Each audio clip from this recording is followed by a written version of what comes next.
While much of medieval Europe was still debating whether the Earth was flat or round, Islamic scholars were already measuring it with stunning precision. In the early 11th century, around 1020 CE, the great polymath Al-Biruni calculated the Earth's circumference with an accuracy of 9.8%, an achievement that came nearly 6 centuries before Columbus set sail across the Atlantic. How did he do it? Al-Biruni used nothing more than a mountain, sharp observation, and the power of mathematics. He carefully measured the height of a mountain, then observed the angle between its peak and the horizon. By applying trigonometry, he deduced the Earth's radius. His result? About 6,139 kilometers, astonishingly close to the modern measurement of 6,371 kilometers.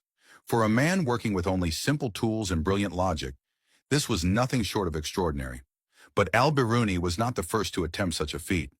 More than a century earlier, in the 9th century, the Abbasid Caliphate in Baghdad had sponsored the world's first organized scientific measurement of the Earth.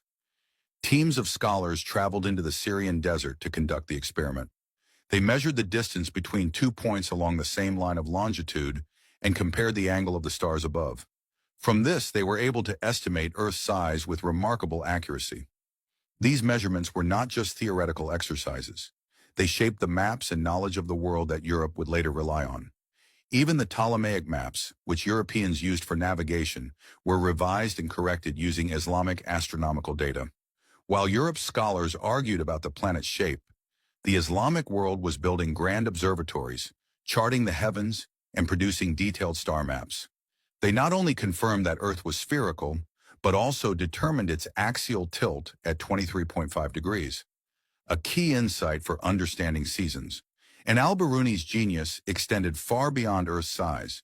He speculated about the speed of light, studied the density of metals, and even proposed that the Indus Valley had once been covered by the sea. His scientific curiosity was centuries ahead of its time. In fact, the very foundations of today's science, trigonometry, precise measurement, astronomical observation, owe much to the innovations of the Islamic Golden Age.